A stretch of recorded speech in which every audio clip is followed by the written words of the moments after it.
Tayo po'y manalangin. Panginoong Ama, lumalapit po kami sa iyo ngayong umaga. Buong pamilya, nagpapasalamat dahil nagkita-kita kami muli sa pagsalubong sa isang bagong taon.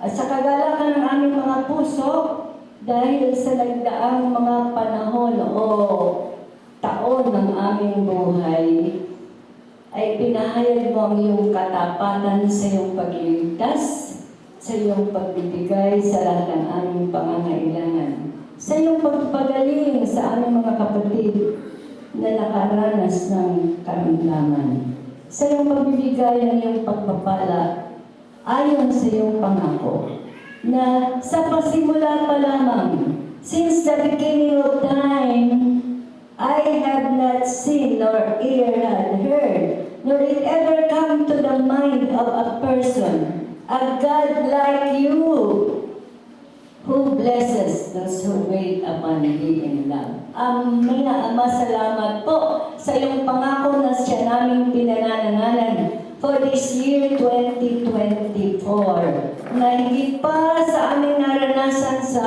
nagdaang panahon at taon, ay inihanda mo na para sa amin. Sabi mo po sa pasimula, ikaw ang pasimula ng lahat. In the beginning, God, and we begin this new year praising you and worshiping you and thanking you forever for who you are and how you are moving miraculously in our lives and to our lives. Ikaw po ang aming pasimula.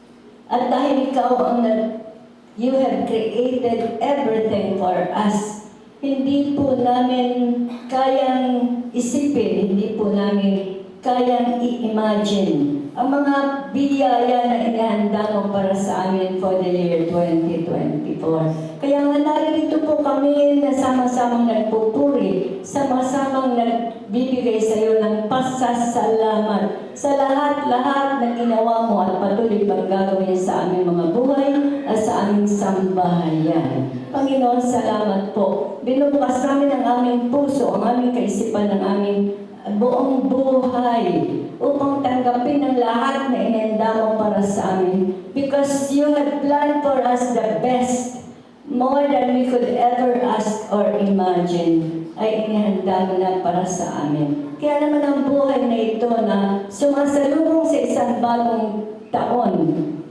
ay nakabukas upang ang iyong kalooban siya maganap. As we pray, Father, your kingdom come and your will and purposes in the lives of every one of us. Every family is represented of the Word of God Christian Fellowship. Your will and purposes alone will be done as it is your will for every one of us in heaven above. Amen. Dahil kami po'y nananampalataya at umaasa na ang pinakamabuting bagay ay inihanda mo na para sa amin, more than we could ask or imagine.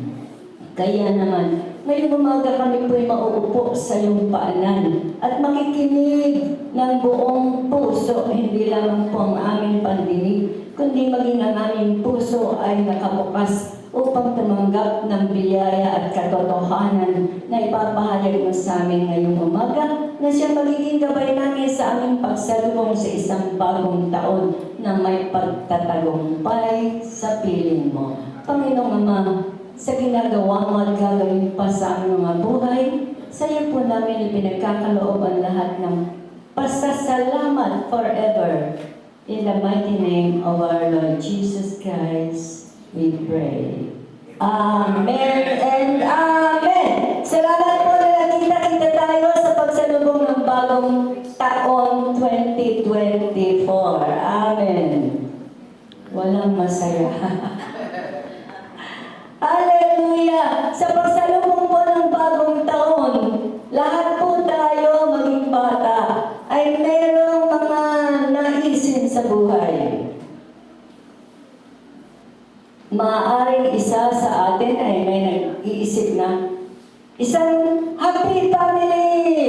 Makukumpleto namin ang isang happy family for this year 2024 kasi magkakaroon na kami ng baby. Ayan. Ang iba naman ng mga singles, and then nagpipray na God, you will give the best na inihanda mo para sa akin maging husband. Huwag na po natin isipin na boyfriend. Kasi boyfriend, hindi naglalast forever yan. Girlfriend and boyfriend, hindi ganon. Kundi the best partner in life that you have prepared for me, yun po ang aking pinapanalangin. Ang iba naman ay kung nakadama kayo ng karamdaman in the past year, sasabihin natin na tayo mananalangin, Panginoon, the best health. From the crown of my head to the bottom of my toe. Kasi lang pangako mo, inaakit ko na para sa aking buhay at sa aking sambahayan na meron kaming ganap na kalusugan. Yung pong lahat ng ating goals and desire for this year. Samantalang ito'y ating isinasalalay sa makapangyarihang kamay ng ating Diyos. Ito po'y magaganap. Amen! Palakpakan po natin ang Panginoon. Sa nagdaan pong mga pag-aaral, ay naunawaan natin na tayo ay pinuspos na ng Panginoon. Binigyan tayo ng sapat na panahon, binigyan na tayo ng mga talento, binigyan na tayo ng mga kayamanan sa buhay. At ngayon pong umaga, pag-aaralan natin, paano ang mga binigay na biyaya ng Panginoon ay magaganap na ito'y magamit natin para sa kanyang kaluwalhatian. All of this time and talent and treasure that God has given us already will come into reality when we add wisdom into all of those desires ng ating puso. Ating pong papag-aralan ang Proverbs 4 mula sa 7 that declares wisdom is the principal thing, therefore get wisdom, and in all your getting, get understanding. Sa iba pong version, it says, sabi po dyan, principal thing. Sa iba pong version, sinasabi, wisdom is supreme. Wala na pong ibang tataas, wala na pong magiging ibang magkapangyarihan, kundi ang wisdom. And then, meron kayong mga pagtatanong, katulad ko, how can it be the supreme thing? How can it be the principal thing? Wisdom and understanding. Yan po ang ating sasagutin sa ating patuloy na pag-aaral na nagpapahayag na tunay nga at mapapatunayan ng salita ng Diyos that wisdom is the supreme one and He is the principal of all creation.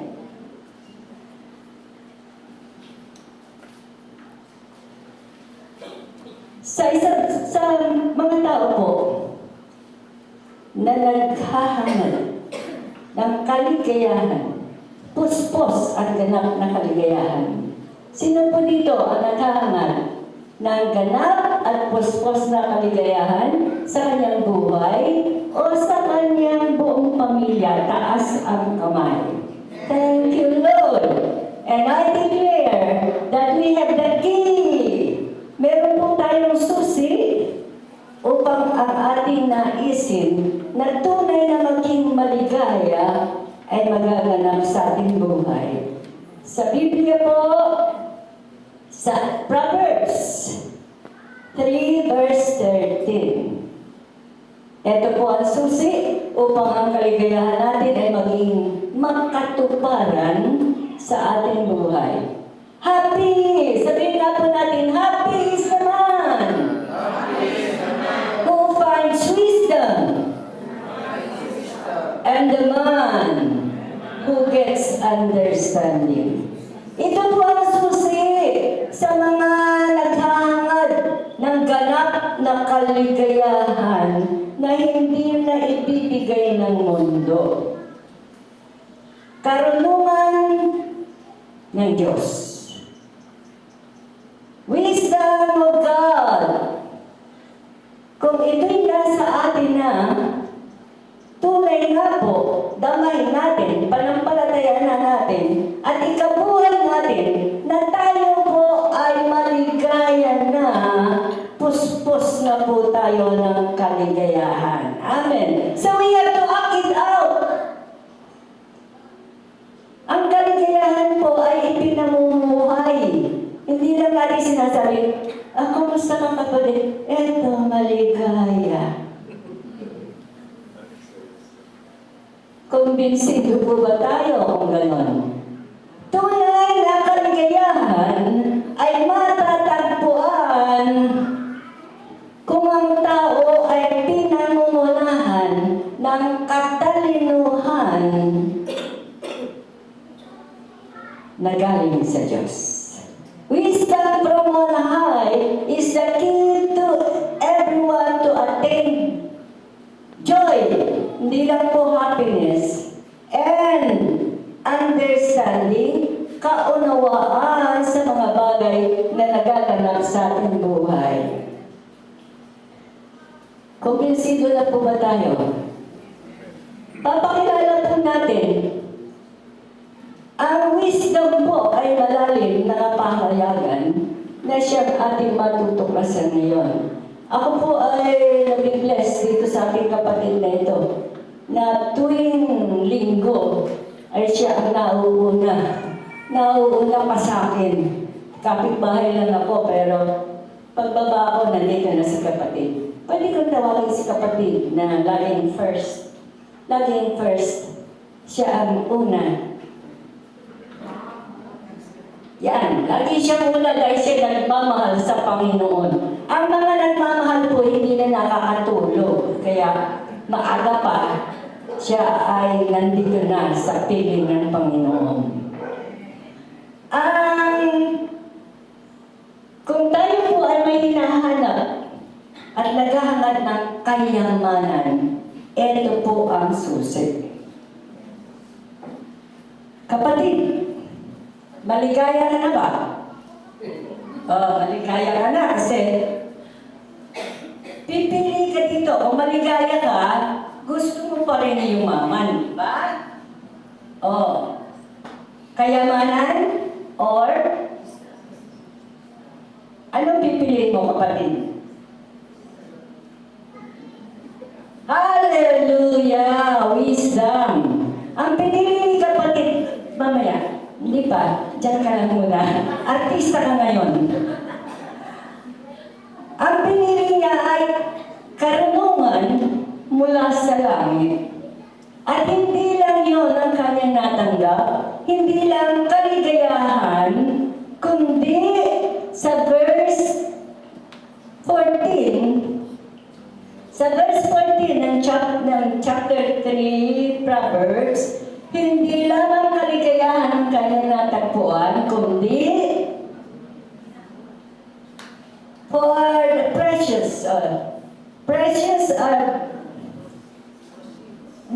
for her presence is better than the profits of silver and gold. Yung pong katalinuhan na galing sa Diyos, hindi lamang nagbibigay ng kaligayahan, kundi kayamanan. Because wisdom is better than gold and silver. Amen! Kaya yan po naghahangad ng kayamanan at pag-unlad. Hawakan po natin ang katalinuhan na galing sa Diyos. Amen! Ito po yung mga susi na ating pinag-aaralan. At bilang siya ay wisdom, kung anuhin po natin na nagpe-personify siya, kapatid, in your right hand, anong nandyan sa iyong right hand? Long life. Hallelujah! Nakikita po natin yan sa Proverbs chapter 16. Kung tayo po ay nabubuhay sa katalinuhan na galing sa Diyos, sa atin tayo po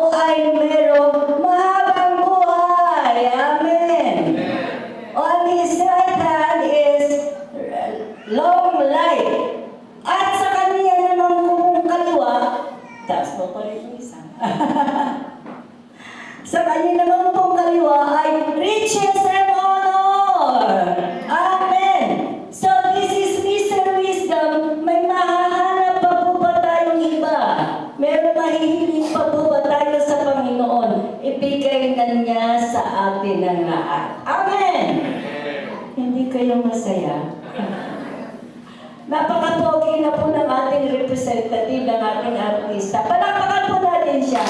Salamat po rin. May patuloy tayo. So, we are happy, we have long life, and we have riches and honor when we have the wisdom from on high. Ito pong 2024, kompleto na ang ating mga hinihiling sa buhay, sa ating mga pinag-aaralan. Pero meron po tayong katanungan. Katulad po, okay, bago tayo punta. Sa Proverbs 3:19, ay meron pa pong benefit na ating maipapamuhay. Proverbs 3:19. The Lord by wisdom founded the earth, by understanding He established heaven. Ano po bang kaugnayan nito sa ating buhay? Sa panahon na tayo ay may karunungang galing sa langit, kung paano ginawa ng Panginoong Ama ang langit at ang lupa by His wisdom and understanding, we can, with the wisdom from on high, we can create circumstances and situations in our life. Kumbinsido po ba kayo? Kung sa pamamagitan ng kaalaman na galing sa langit ay nagawa ng Diyos Ama ang all of the earth, and by understanding established the heavens, ay nasa atin ang wisdom from on high, we can create circumstances that is beneficial for us and for the glory of God. Bigyan ko kayo ng halimbawa. Nasa Thailand po kami nang dumating ang tsunami. At lahat, marami sa katabing mga syudad ay nagugulumihanan. Lalo po sa Thailand, kasi ang apo ng hari ay nadala sa tsunami. Kasi nandun sila nagbabakasyon. Kasi December po yun eh. Kaya holiday. Nag-holiday sila sa Phuket. And yun dumating ang tsunami, ang apo ng hari ay nakasamang nalunod sa tsunami. Pero sa kabila po ng natatakot ang maraming tao at nalulungkot, kami po ay sumugod sa tsunami area. Amen. Ako po, tsaka si Angelique kasama ko. Nag-rent po kami doon ng isang place. Gabi-gabi, naririnig namin na maghanda kayo dahil second tsunami is coming. Bakit po kami pumunta doon sa tsunami area? At sasalubungin namin yung second tsunami. Sino po ba kami na kaya namin gawin yun? Totoo po yun na may takot sa buong lugar, pero hindi po kami umalis sa tsunami area. Kahit gabi-gabi ay ini-announce nila that you have to be ready for the second tsunami that is coming anytime. Meron pong kasiguruhan. Bakit hindi kami umalis? Meron pong kasiguruhan na binibigay ang Panginoon sa pagitan ng kanyang kaalaman. Sa Psalm 107 verse 9, ang sabi po doon, ang Diyos, God has set a boundary. Nagtatanong kami sa Panginoon, Panginoon, nandito kami sa delikadong lugar. In our personal na damdamin, natatakot kami at gusto namin umuwi sa ibang lugar na we will be safe. Ba't kami susuko dito sa tsunami na delikado? But God has a promise that, asa na? The Lord, hindi, asa na? 107, Psalm 107 verse 9. Psalm 107 verse 9. Wala ba sa note ko?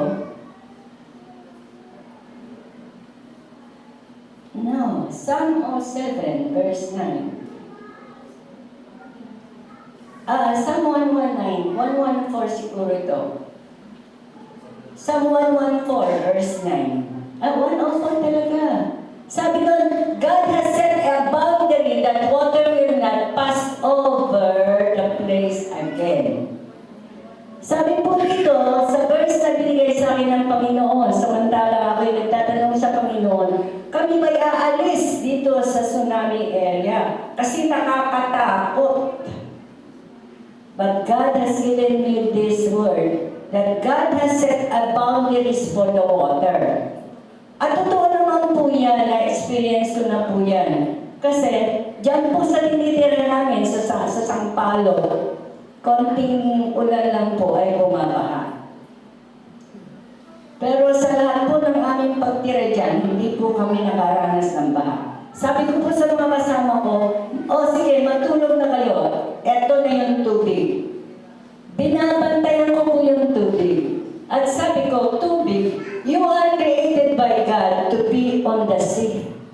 Wala dito. You cannot enter the residence of the children of God because God has set a boundary for you that you cannot pass over this grace. Amen!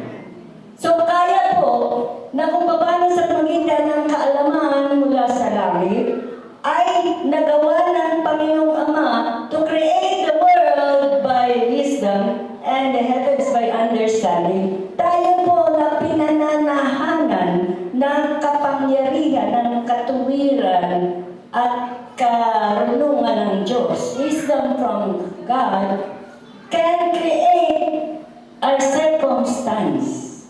Kaya po natin baguhin ang mga nangyayari.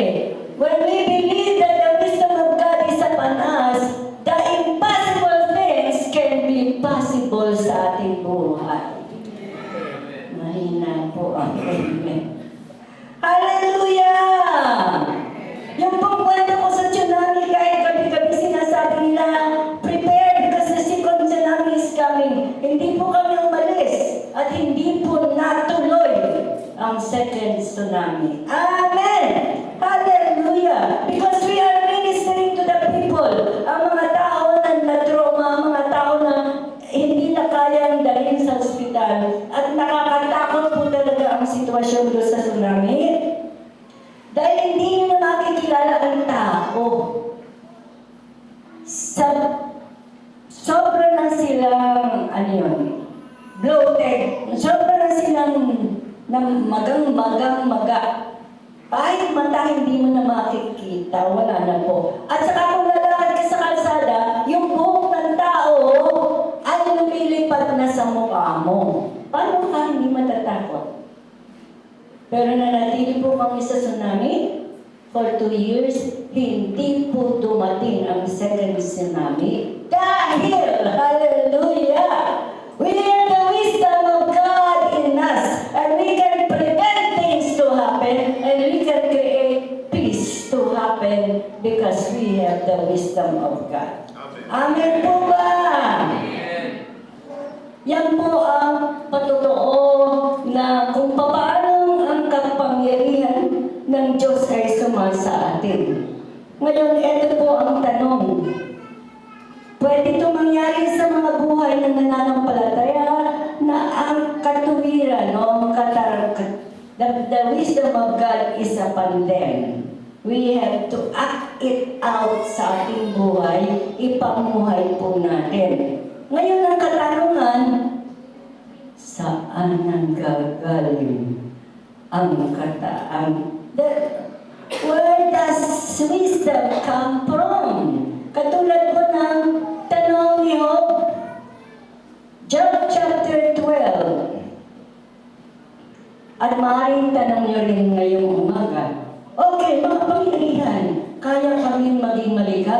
kaya kami yumaman, kaya bumaba ang aming buhay dahil meron kaming kaalaman, katuwiran,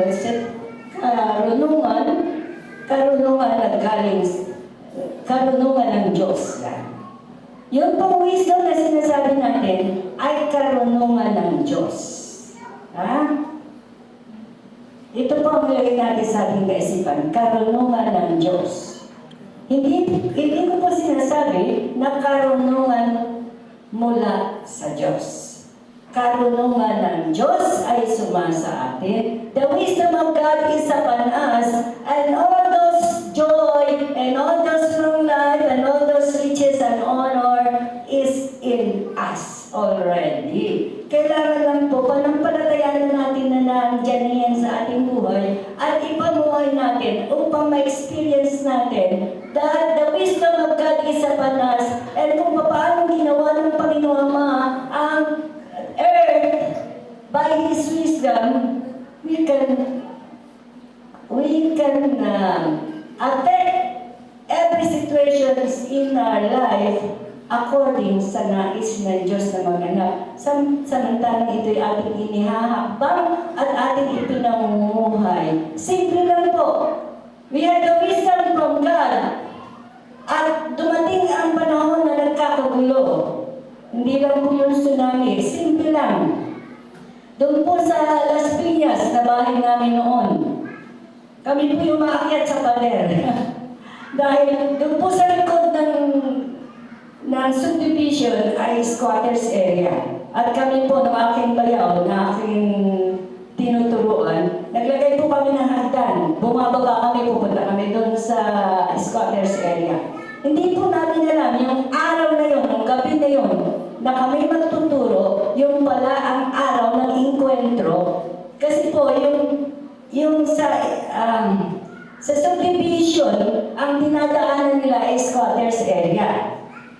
Ang mga squatters naman po ay humingi ng tubig sa subdivision. Yun ang magandang set-up. Pero dumating po yung panahon na ayaw na ng subdivision na pumasok yung mga squatters sa kanila upang humingi ng tubig. Kaya nagalit ang mga squatters at yun namang mga taga-subdivision kaya naman lumaban. Kami po nagtuturo sa kalsada. Hindi ko po alam na ang araw ng kanilang enkwentro. Nakita po namin, nagtuturo po ako, kita namin nandiyan yung mga taga-subdivision. Eto na rin yung mga squatters. Sabi ko, taas ang kamay! At kami po yung nanalangin. Ang hindi ko po napigilan, ako po yung nakapikit. Lagi po ako nakapikit pag nag-pray. Tapos ko po mag-pray, pagdilat ko, tingin ko wala na yung mga taga-subdivision. At wala na rin yung mga squatters. Hindi po natuloy ang kanilang enkwentro. Amen! Because we have the wisdom from God and we can change the situations na nangyayari sa ating kapaligiran. We just have to experience it, believe in it, and live with it. Amen! Kaya itong year 2024, marami na po bilang mangyayari sa ating mga buhay na magiging ating patotoo na ang karunungan ng Diyos na sumasa atin ay kayang mag-create ng kapayapaan at ng kaayusan sa ating mga buhay. Amen. Job chapter 28 verse 12. Yun po ang katanungan ng marami. Dense. But where can wisdom be found? And where is the place for understanding? Ito po ang ating pag-aaralan. Tayo po'y maghahanap. Katulad po sa libro ni Job. Meron po siyang ipinapahayag. Sa verse 1 po ng Job 28, sabi niya doon, sigurado may lugar para sa mga ginto.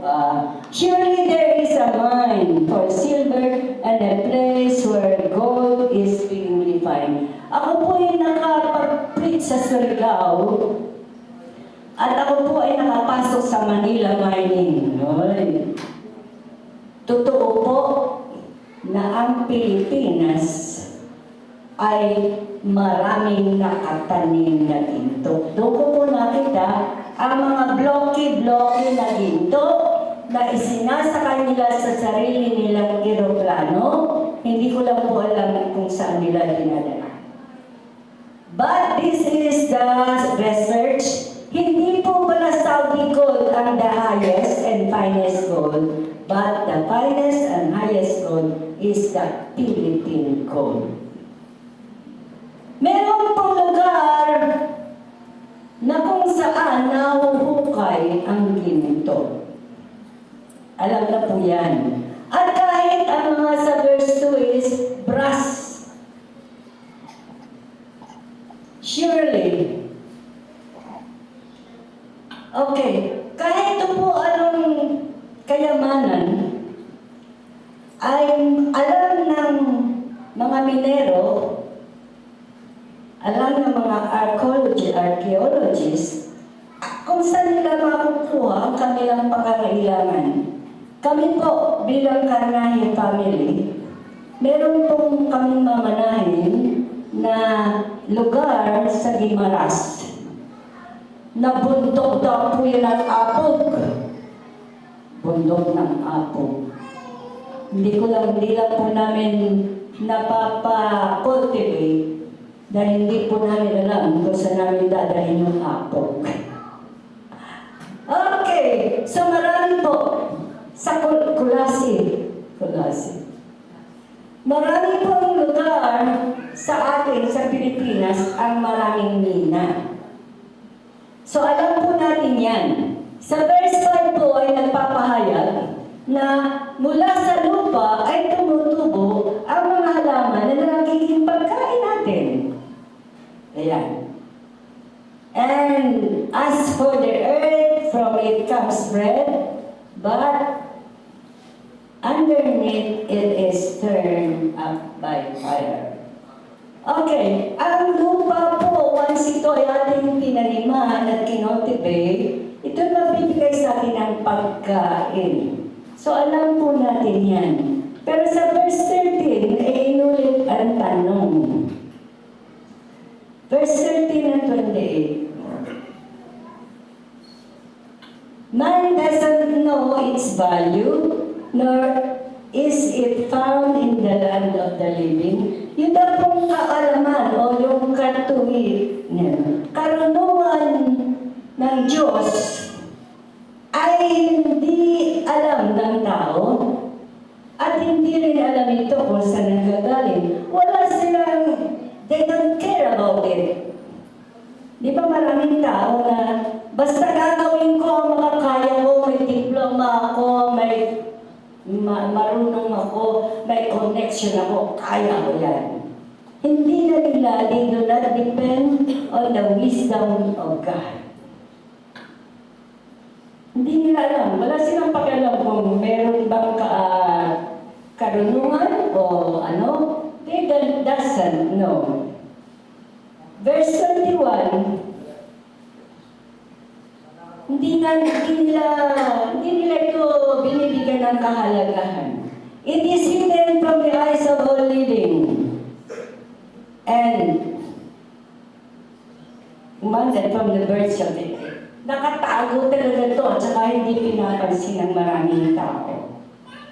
But, sa 22, kahit ang kamatayan at kaguluhan, destruction and death say, we have heard about it with our ears. Narinig namin yan yung katalog, katuwiran, o karunungan ng Diyos. Narinig namin yan. Pero wala sa amin yan. Hindi nila alam kung saan matatagpuan ang karunungan ng Diyos. Pero tayo po, na sa mahabang panahon, we will be celebrating 40 years of being together, na tayo po'y nakikinig ng salita ng Diyos, alam po natin. At sa mga hindi pa nakakaalam, ay mauunawaan natin ngayon, dahil ito po ang ating unang-unang pinag-aralan for the year 2024, that we will have that wisdom from on high, the wisdom from God, so that we can live the life that God planned for us to be here on earth. At tayong lahat bilang pamilya, kayo po natin aming pinag-pray gabi-gabi, lahat ng pamilya connected with the Word of God Christian Fellowship, na tayo po'y lumago sa pananampalataya at kumilos na may kaalaman at may kapangyarihan upang ating matupad ang vision and mission of the church that God has given to our pastor. And with this teaching, Panginoon, kami po'y nananampalataya na lahat kami, maliit man o malaking gawain na inihanda mo para sa amin. Salamat nga po and congratulations sa ating pastor that we were able to have a crusade, concert and healing crusade bago matapos ang taon. And let us believe that this 2024 magiging busy po tayo dahil bawat isa sa atin kakausapin natin ang ating barangay at sasabihin natin na tayo ay maghandang mag-crusade sa kanila. Posible pong gawin yun. Kasi kami po sa Iloilo, kami po'y pumupunta sa isang barangay at kinakausap po namin ang barangay captain. Wala po kaming connection doon. At sasabihin namin na kami ay magpapahayag ng salita ng Diyos. Dadating po kami doon, tapos gabi na, sa gabi, mag-crusade na kami. Tatlo lang po kami babae, tsaka isang lalaki na taga-ron. Ibig sabihin taga-ron sa area na yun. Pero hindi rin po nila nila. Kadalasan po, ino-offer sa amin ay ang stage na eskwelahan. O kaya sa barangay hall. O pati yung barangay captain, nagluluto pa ng hapunan para sa amin. When we step in faith, believing that the wisdom of God is upon us, we can create the situation for the glory of God. Amen po. Lahat po tayo, maliit man o malaki na pinapahayag sa atin ng Panginoon na gagawin natin personally, kaya na po natin gawin. With this teaching to this morning, that the wisdom of God is upon us, and kung paano God the Father had created the world by His wisdom and the heavens by His understanding, tayo po mga anak ng Diyos na pinanahanan ng kapangyarihan at karunungan ng Diyos, miracles are happening sa ating buhay araw-araw. Di po ba? Are we excited to know where can we find wisdom? Say Amen. Amen. So wag po matutulog. Yung pong tulog ay gumising na dahil ako po'y matatapos na. Ito po ang susi. 1 Corinthians 1:17. Ay, hindi pa po pala. Meron pa doon tayo sa 28. Job 28:28. 23 muna. Job 28:23. Hinahanap po, there is a great search of wisdom na lahat ng sinabi sa kay Job mula sa 1 hanggang 12 hanggang 13 hanggang 21 hanggang 22, wala po silang alam kung saan matatagpuan ang wisdom. So hindi ko po inisa-isa ito para hindi po ako matagalan. Because I know that you are so excited to know where wisdom can be found. Verse 23, please, ng Job 28. God understands the way and He knows the place. Amen. Nasa Panginoon. Alam niya. At ito po ang susi sa verse 28. Alam niya kung saan. And to man. Tayo po ang kinakausap ng Panginoon. And to man, He said, behold, the fear of the Lord is wisdom. And to shun from evil is understanding. Amen. Simple lang po pala ang pagsamba, ang pagsunod, ang pagmamahal sa Panginoon. Ito ang karunungan na galing sa Diyos. Hallelujah! Excited po ba tayo? Amen. Yung po sinasabi ditong fear, hindi po yung takot na nanginginig. Yung pong pagkilala, yung paggalang, yung pagsamba, yung pagsunod. Ang kinatatakutan po natin ay ang magkasala. Dahil yung iniiwasan natin na tayo magkasala, that means you understand and you have the fear of the Lord. You have wisdom. Amen. Sabi ko na nga ba, pag ito si Pastor Lady Nagpits, may pagagawa na naman sa atin eh. Pagagawa sa atin dahil kaya na natin gawin to, dahil pinagkaloob na sa atin ng Panginoon ang lahat-lahat. Kailangan lang ikilos natin po the year 2024. Bibigyan ko kayo ng ilustrasyon. Ang barko po ay safe kung ito ay nakadaong sa dalampasigan. Safe po siya.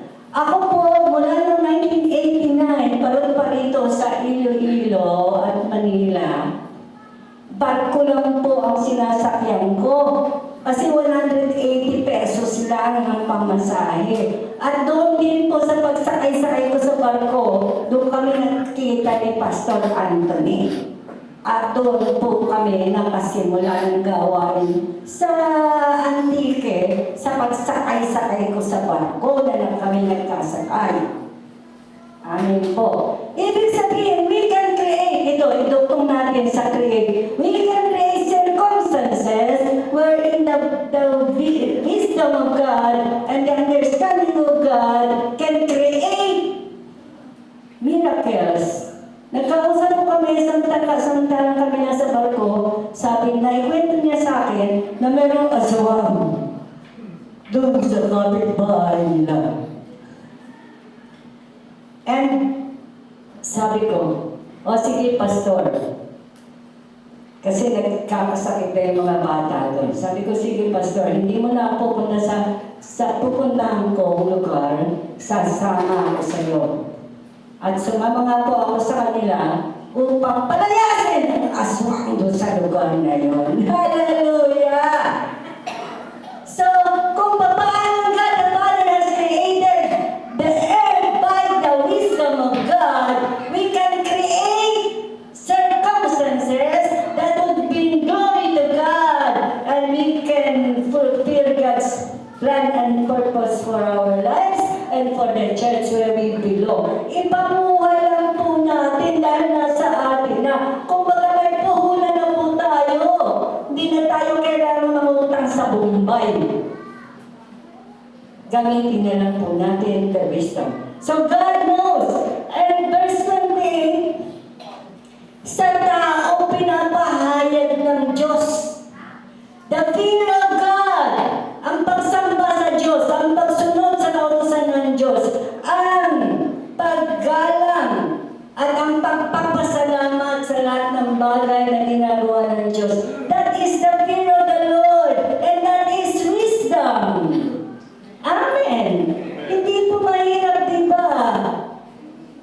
Kaya na natin to create and recreate circumstances that brings glory to God so that we can fulfill the vision and the mission of the church na binigay sa ating pastor. Together with us, together. Kaya kung tayo po'y nagkakasama at nagkakaugnay, wala pong imposible sa Panginoon. Ito po ang susi. Okay. Ibinigay na ng Panginoong Ama sa tao ang kaunawaan. Ano ba ang katuwiran ng Diyos?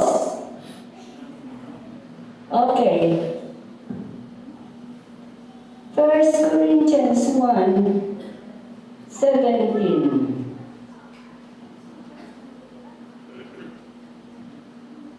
Kukunin ko lang po yung highlights dito bilang pagtatapos. Bilang pagtatapos. For Christ did not send me to baptize, but to preach the gospel, and with the wisdom of the world, lest, ang sinasabi ko dito, hindi natin ipinapangaral dito sa simbahan ito ang karunungan na galing sa mundo. Ako po, sa edad kong ito, magiging 82 na po ako. Hindi po ako humihinto ng pag-aaral. Kahit naging late po ako sa pag-aaral, kahit sa theology, ang mga kaklase ko po ay mga fresh from high school. Nag-aral pa ako ng theology dahil nagsimula nga ang kawain dito. At sabi ko, Panginoon, anong ituturo ko? Turuan mo muna ako para maituro ako sa mga sumasampalataya sa bayan luma sa iyong kapangyarihan. So, nakatapos po ako ng theology, 1986. Pinagpatuloy ko po sa Iloilo ng 3 taon ng Masters in the Ministry with the Korean group. Pagkatapos po, I joined a group wherein we were able to study and I was able to have Bachelor in Philosophy. Pagkatapos po nun, hindi pa rin ako huminto until I gained doctor's degree in philosophy. At hanggang ngayon po, ako po'y patuloy na nagse-self-study. Dahil ang atin pong, hindi po ako nananangan sa aking nakuhang kaalaman o titulo dito sa mundo. Because we do not preach the wisdom from the world. Hindi ko po ito natutunan sa pag-aaral ko sa mga eskwelahan. But what I am gaining today is the wisdom from God as I connect with God at all times on what I have to learn and to do and where I have to go. Every time.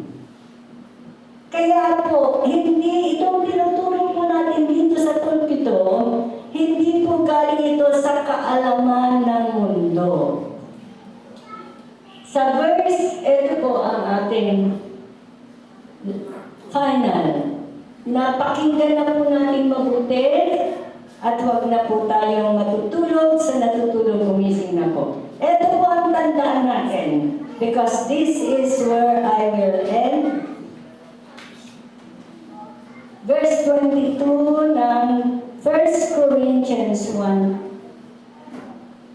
verse 22. Basahin po natin ito lahat. For Jesus, no, 22. But we preach Christ.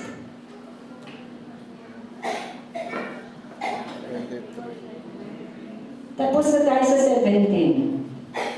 But we preach Christ to the Jews is stumbling block, and to the Greeks foolishness.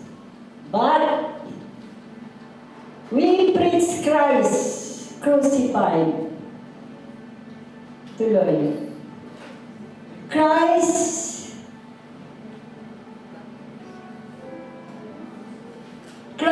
is the power of God and the wisdom of God. Maliwanag po ba? Ang Panginoong Jesus na ating pinapahayag dito sa loob ng 42 years is the power of God and the wisdom of God. Naunawaan po natin na kung tayo may wisdom from God, we have a happy, we have long life, we have riches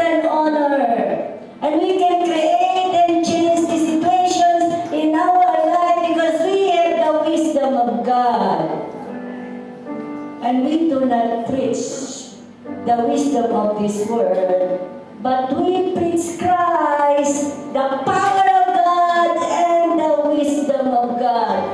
Kaya pala, wisdom is the principal thing because Jesus is the wisdom of God. Jesus who lives in this body can have me happy. I have long life. I have riches and honor. I can create circumstances that is favorable to us and for the glory of God. Because I have Jesus, the power of God, and the wisdom of God. Can we stand and declare, no